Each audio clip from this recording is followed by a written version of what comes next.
Good morning, everyone.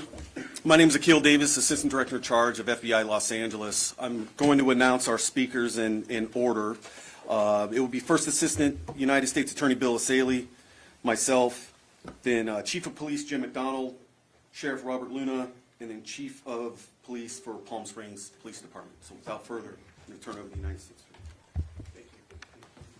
Thank you. Good morning, everyone. I'm Bill Essayli. I'm the head of the U.S. Attorney's Office for the Central District of California.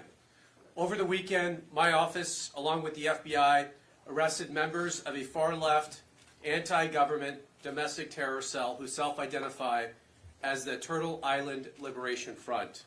The individuals were arrested on Friday, December 12th, when the group attempted to construct and detonate IEDs out in the desert. In addition to the arrests, we executed several search warrants throughout the nation. I want to thank our partners at the U.S. Attorney's Office for the Western District of Louisiana, U.S. Attorney Zach Keller, and the U.S. Attorney for the District of Massachusetts, Lee Foley, for providing valuable assistance over the weekend with a very complex and coordinated search warrants that were done.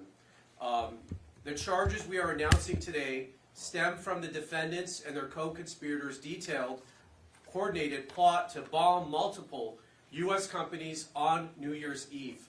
Thankfully, that plot has now been foiled thanks to the hard work of the FBI and the Department of Justice.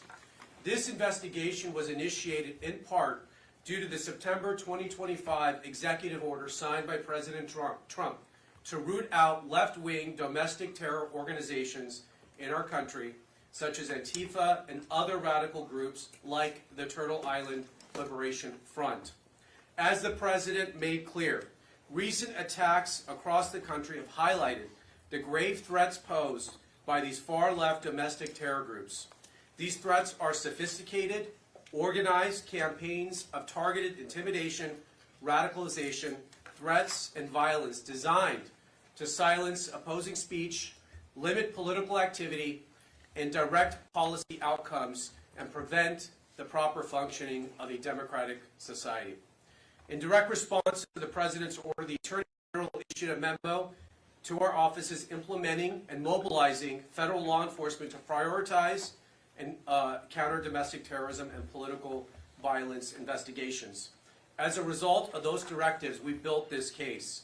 Both my office and the FBI have invested substantial resources into investigating and charging these organizations.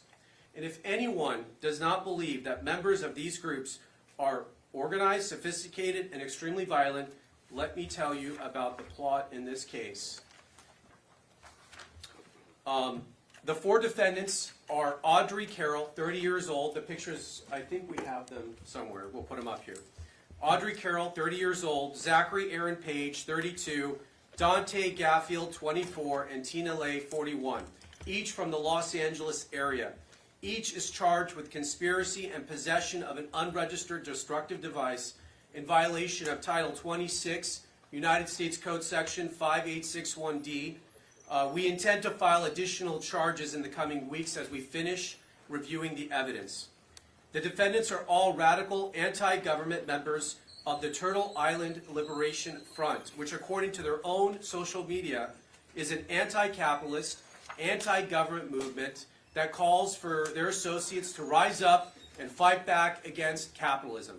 One of the leaders of the organization, defendant Audrey Carroll, helped organize an even more radical faction of the group called the Order of the Black Lotus. Each of the defendants charged today was also a member of the Order of the Black Lotus. Carroll described this group to her co-conspirators as everything radical. As detailed in the federal complaint, which we will now make public, in November 2025, defendant Carroll created a detailed bombing plot to use explosive devices to attack 5 or more locations across Southern California on this upcoming New Year's Eve.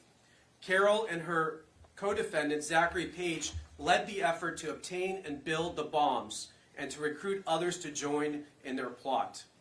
Carroll's bomb plot was explicit. It included a step-by-step instructions to build IEDs, or improvised explosive devices, and listed multiple targets across Orange County and Los Angeles. Carroll also made clear her desires. She said, quote, "What we are doing will be considered a terrorist act." Carroll and Page also discussed plans for follow-up attacks after their bombings, which included plans to target ICE agents and vehicles with pipe bombs. Carroll stated that those plans would, quote, take some of them out and scare the rest. Throughout early December, the co-conspirators discussed their plans during an in-person meeting in Los Angeles and through an encrypted messaging application. As part of the plan, the 4 defendants planned to build test bombs in the Mojave Desert. You're going to hear more details about the bombs they intended to build and how the operation went down in the desert here shortly from the FBI Assistant Director in charge. In preparation for the plan, the co-conspirators purchased multiple pieces of bomb-making materials and discussed their travel plans to the desert. Last Friday, December 12th, the defendants took a significant step to carry out their plans. They traveled to the remote campsite, which you're going to see some video of, in the desert, and they began unloading their bomb-making materials to assemble and test the bombs. They had everything they needed to make an operational bomb at that location, and they were subsequently arrested by the FBI before they could build a functional explosive device.